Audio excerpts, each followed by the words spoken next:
Everybody, thanks. I really welcome this opportunity to come back. Apologies to some of you who will have heard me speak before and heard me repeat some of the things that I'm going to say this morning, but I'm really hoping that I'm going to be able to give you a bit of an update and a bit more information of where we are right now with the whole City of Culture project. Just a reminder though that this is the first ever time that a city has held the UK City of Culture title. So it's a huge privilege for Derry Londonderry to be hosting this for the first time. We set the benchmark and we set the precedent for every other city that follows in 4-year cycles after us.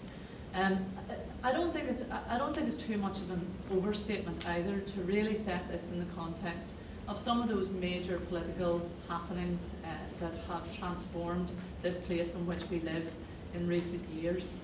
So I see this, and our board and our team see this, along the same trajectory as the peace process, as the Hume Trimble moment, hands held aloft by Bono, the same as we celebrate this weekend the anniversary of Bloody Sunday, and David Cameron coming to the city and making such a public apology about the happenings there.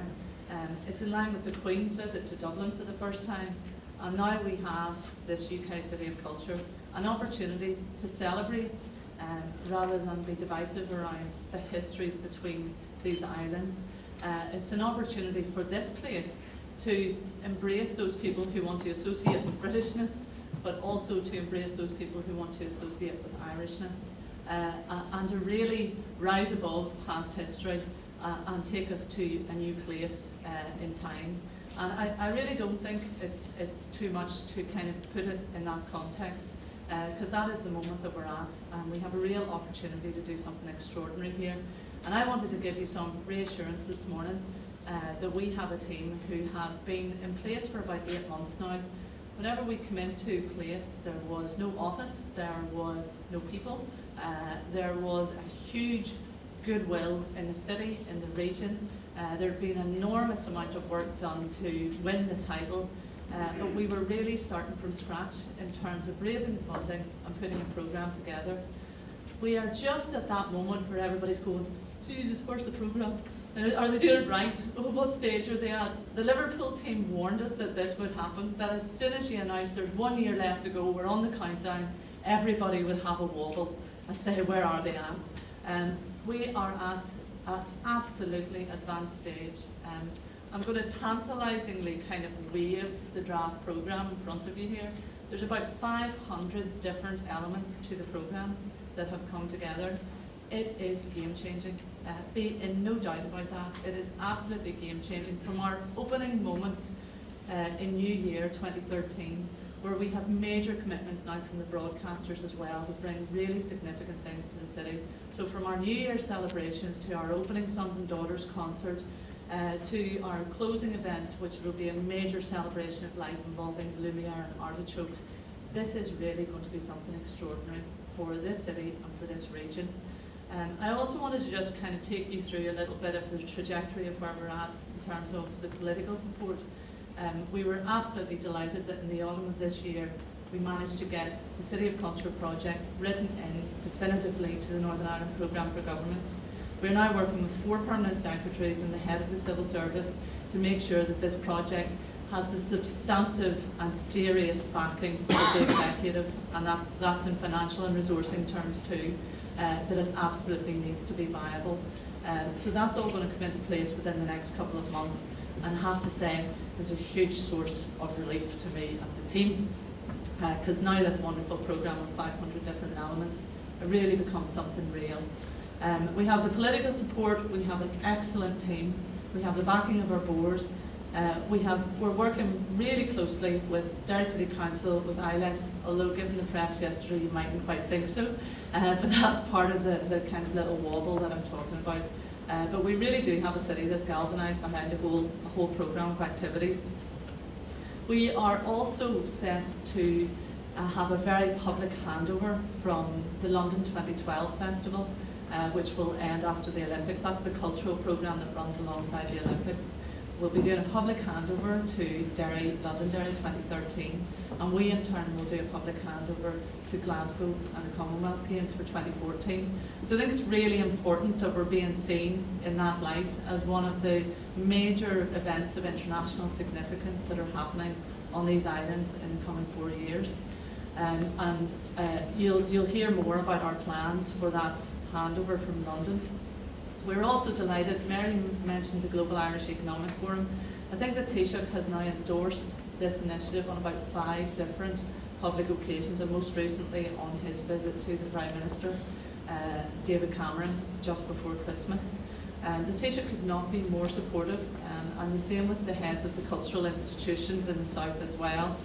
So we have a real kind of excellent support network, both between the agencies in the south and also those major cultural institutions that are England-based too.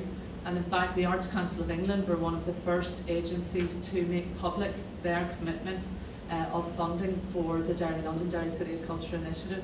And that funding is up to £1 million, and it's specifically for English-based companies to engage with and work with the City of Culture project. And that enables us to have things like the Turner Prize, like Lumiere and Artichoke working with organisations in the city to do a major celebration of light, like having Hoffish Sector, the hottest properties in contemporary dance at the moment, come to the city to work with young people to do a major dance performance. So that has really enabled us to not just celebrate our own culture and celebrate the wonderful talent that is in the city, but also to work with outside agencies and organisations as well. We have a multi-million-pound upgrade of the Derry-Coleraine Railway line, which we're absolutely delighted about and think should be most prominently featured in the tourism offer for the region now as well. As we all know, it's one of the most beautiful train journeys imaginable.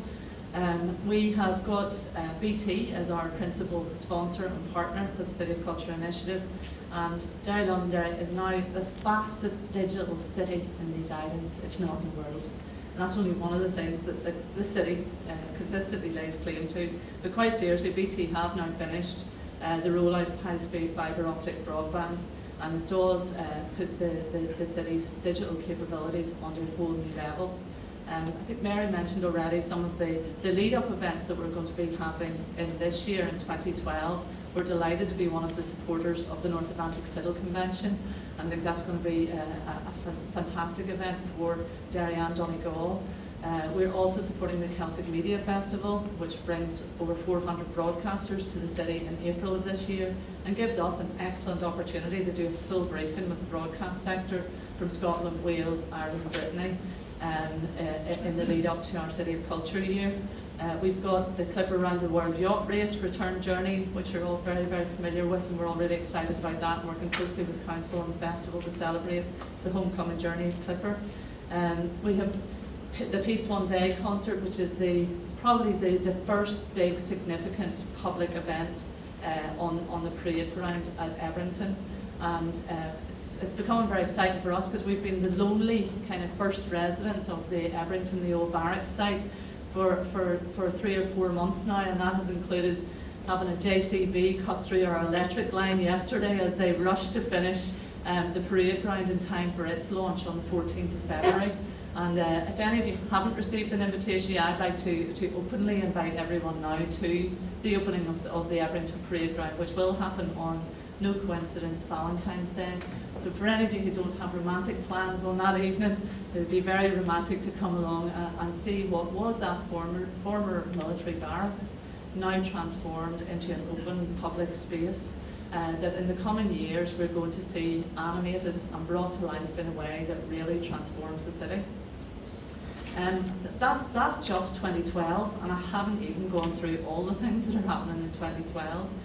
Then we've got 2013, and as I've said, you know, everything from the Turner Prize, the Sterling Prize, the GAA announced the Fela coming to the city last week, Lumiere. These are all things that bring, you know, anywhere between 30 and 300,000 people to the city, and they won't just be coming to the city. And as we all very well know, we won't be able to cater for them all anyway.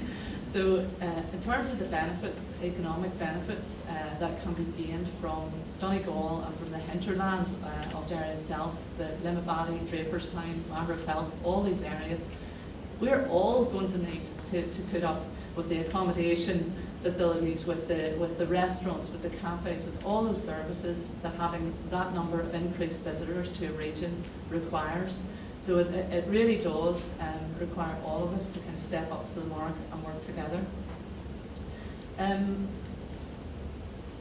I talked a little bit about the broadcasters coming on board with the project, and again, I can't overstate that enough. We have had several meetings now with the heads of BBC, not just the administrative heads, but also the programming heads. And the BBC too are about to announce the slate of programming support that they're going to give to the City of Culture project. And that isn't just BBC Northern Ireland, it's the network. So this really, truly is an opportunity for the work that we do here and the work that we do in Derry in 2013 to be broadcast right across the UK. RTE have also weighed in with huge support, as have Channel 4, and now we're working to push that out and to look at our international connections, broadcasters and networks there. We've done a huge consultation. I mean, you hear me talking a lot about those major events that are going to be the things that will attract people into the city. We've also had Martin Malarkey and his team heading up the community and education programme, and they have worked tirelessly to meet with people from every sector across the city. And we have a seriously innovative set of programming that is about massive community participation. Big projects like Portrait of a City, which invites everybody to dig through their photographic and filmic archives, and we're installing Apple Mac suites in libraries and in schools so that people can upload those, get the skills, and really end up with a massive collective archive of probably those stories that have been less told about the city and the region prior to now. We've got things that you'll have heard me talk about in the past, like the Children's Music Promise, which is really starting to take shape and will be celebrated during the year itself in one big day of music, where everybody who has participated in the Children's Music Promise, in fact musicians from across the region, will be invited to come out for one day and perform for free. And people will come from all over to see that. I could talk for hours just about the programme alone, and I'm really happy to do that over a coffee afterwards. I just wanted to give you a sense of the flavour and the highlight. I also wanted to give you kind of some factual information, and that we will announce the highlights programme publicly in April of this year. We will announce the full detailed programme in September of this year. We are ahead of the game in comparison to our friends in Liverpool in 2008, who didn't announce their full programme until the October prior to their year of culture. And we've been talking to our colleagues in Liverpool the whole way along, as we see them as really being sort of the benchmark for the most successful City of Culture experience in the past. And in fact, Phil Redmond and the assessment panel team come to the city on the 27th of February to do a bit of a health check on us, to see how we're getting on, to see if we're delivering on the big promises that were made in the bid. So we're really looking forward to that, and we're really welcoming actually kind of being held to account, and really, if there's any areas that we're not caught on, to really have the opportunity, when we still have 8 months to go, to make sure that we address those. I wanted to say a huge thank you on a couple of areas today. One is to Lee and the team here in Inishowen, because I think that I don't even need to spell out to you. You know the benefits in terms of the whole northwest region in relation to this opportunity, and it's just fantastic that Inishowen have absolutely taken the initiative and are in the process of appointing someone to be the link person with the City of Culture team. So we'll welcome that person, we'll share all of the details of the programme, and I think it's a real practical response to actually making sure that this region is completely and fully engaged. So I just think it's just a brilliant idea and a brilliant contribution. I'd also like to assure our colleagues from Canada that with Jennifer McKeever and Don McNeil as part of the City of Culture Influencers and Support Network, we will never be able to disconnect with the Canadian diaspora. I'm actually going to suggest today that we do a very practical thing, and that we do set up some sort of working group on the back of today that really sets some practical stepping stones in place for specifically working with the Canadian diaspora. And I know Jennifer's putting her hand up already for that, and I know Dawn won't be hard to persuade either.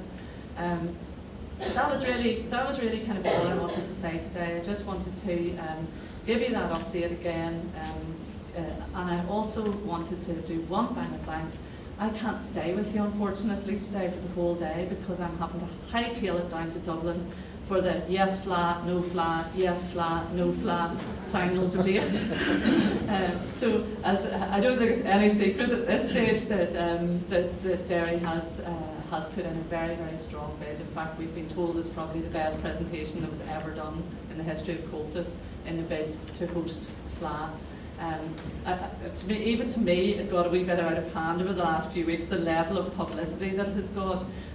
But I do want to reiterate that in the 60 years of the All-Ireland FLA history, it has never been to one of the 6 counties in the north. So I think it's kind of imperative, and I also think it makes a big statement for that fantastic Irish traditional music festival to actually happen during the UK City of Culture year in Derry, Londonderry. I think it shows us a very grown-up society who can embrace all kinds of different angles and differences of view and opinion. And not only that, but it's just one of the most fabulous music events that I've ever been to, and I just really want to see it happening in the city.